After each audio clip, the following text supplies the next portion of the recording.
ഇപ്പോൾ ഈ നികുതി നിശ്ചയിക്കണമെന്നൊരു തീരുമാനം LDFിന്റെ കാലത്ത് ഉണ്ടായിട്ടുണ്ട്. നികുതി നിശ്ചയിക്കണമെന്ന് GST കമ്മീഷണറുമായിട്ടടക്കം ചർച്ചകളും നടന്നിട്ടുണ്ട്. എന്തിനാണ് നികുതി നിശ്ചയിക്കുന്നത്? നികുതി നിശ്ചയിക്കുന്നത് എന്തിനാ നിശ്ചയിക്കുന്നത്? വിൽക്കാതിരിക്കാൻ വേണ്ടിയിട്ടാണോ? അല്ല, നികുതി നിശ്ചയിക്കണം എന്നൊരു ചർച്ച ഉണ്ടായിട്ടുണ്ടെങ്കിൽ ആ കാര്യവുമായി ബന്ധപ്പെട്ട് മുന്നോട്ട് പോയിരുന്നു. അന്ന് പക്ഷെ വലിയ വിവാദം ഉണ്ടാകും എന്നൊരു പേടി അന്നത്തെ സർക്കാരിനുണ്ടായിരുന്നു. മാത്രമല്ല, എലപ്പുള്ളിയുമായി ബന്ധപ്പെട്ട് വലിയ വിവാദങ്ങൾ ഉണ്ടായ ഒരു പശ്ചാത്തലമുണ്ട്.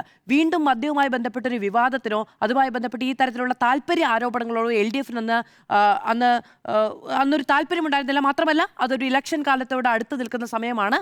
അന്ന് അത്തരമൊരു നടപടിയിലേക്ക് പോയാൽ കൂടുതൽ പ്രശ്നങ്ങളിലേക്കും വിവാദങ്ങളിലേക്കും ചെന്നുപെടും എന്നുള്ളത് കൊണ്ടാണ് അങ്ങനെ ഒരു തീരുമാനമെടുത്തതെന്നാണ് ഞാൻ മനസ്സിലാക്കുന്നത്. അതുകൊണ്ടാണ് ഈ ഫോറിൻ എക്സൈസ് പോളിസിയുമായി ബന്ധപ്പെട്ട് അമെൻമെന്റിലടക്കം ശുപാർശ ചെയ്തുകൊണ്ട് എക്സ്പ്ലനേറ്ററി നോട്ട് ഞാൻ ഇന്നലെയും മീറ്റ് ദ എഡിറ്റേഴ്സിൽ വായിച്ചതാണ്.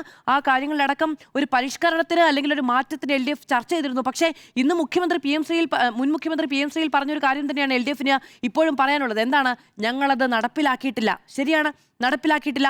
ബക്കാടി കമ്പനിയുടെ അടക്കം ആപ്ലിക്കേഷൻ വന്നിട്ടുണ്ടോ എന്നൊരു ചോദ്യം നിയമസഭയിൽ വരുമ്പോൾ സ്വാഭാവികമായും അപകടം മണക്കും. അതിന് മറുപടി കൊടുത്തു. ആപ്ലിക്കേഷൻ വന്നിട്ടുണ്ട്. ടാക്സ് പുനഃക്രമീകരിച്ചു കൊടുത്തോ? ഇല്ല. അപ്പോൾ പുനഃക്രമീകരിച്ചു കൊടുത്തിട്ടില്ല എന്നും അപേക്ഷ വന്നിട്ടുണ്ട് എന്നും സർക്കാർ നിയമസഭയിൽ പറഞ്ഞപ്പോഴാണ് കഴിഞ്ഞ സാന്റോ സാർ ചോദിച്ചല്ലോ എങ്ങനെയാണ് ബക്കാടി കമ്പനി അപേക്ഷ കൊടുത്തു എന്ന് പ്രതിപക്ഷം പറഞ്ഞതെന്ന് നിയമസഭാ രേഖയുണ്ട്. നിയമസഭയിൽ ഈ കാര്യം ചോദിക്കുകയും നിയമസഭയിൽ ആ മറുപടി പറയുകയും ചെയ്തു. അത് മറുപടി പറഞ്ഞതിന് ശേഷം പ്രതിപക്ഷം അതിനുശേഷം VD സതീശൻ പുറത്തുനിന്ന് ചോദിക്കുകയാണ്, പുറത്തുനിന്ന് ഈ ആരോപണം ഉന്നയിക്കുകയാണ്. അപ്പോൾ സ്വാഭാവികമായി ഇത് നോക്കിപ്പം സംസ്ഥാനത്തെ പ്രതിപക്ഷത്തിന് ഇങ്ങനെ ഒരു ഫയൽ മൂവ്മെന്റും എന്തെങ്കിലും തരത്തിലുള്ള നടപടികളും സർക്കാർ തലത്തിലോ ഉദ്യോഗസ്ഥ തലത്തിലോ ഉണ്ടായി അറിയാതിരിക്കാൻ പറ്റുമോ? അറിയും. അതിനുകൂടിയാണ് പ്രതിപക്ഷത്ത് സർവീസ് സംഘടനകളും മറ്റുമുള്ളത്. ഈ കാര്യങ്ങൾ നയപരമായ തീരുമാനങ്ങൾ പുറത്തേക്ക് പോവുകയാണെങ്കിൽ അറിയും. LDF ഇപ്പം അറിയുന്നില്ലേ? LDF അറിയുന്നില്ലേ? ഈ ഫയൽ മൂവ്മെന്റുമായി ബന്ധപ്പെട്ട വിഷയം നമ്മൾ അറിഞ്ഞില്ലേ? നമ്മൾ എങ്ങനെ അറിഞ്ഞു? നമ്മുടെ സോഴ്സിൽ നിന്നാണ്.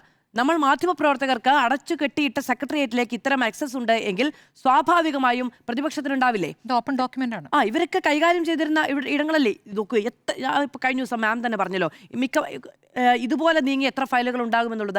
കൃത്യമായ ആ വിഷയം ചൂണ്ടിക്കാണിക്കണമെങ്കിൽ അതിൽ കൃത്യമായ വിസിൽ ബ്ലോവേഴ്സ് ഉണ്ടാകും. അങ്ങനെയാണ് ആ വിവരങ്ങൾ പുറത്തു വരികയും പ്രതിപക്ഷം അത് ചോദിക്കുകയും ചെയ്തത്.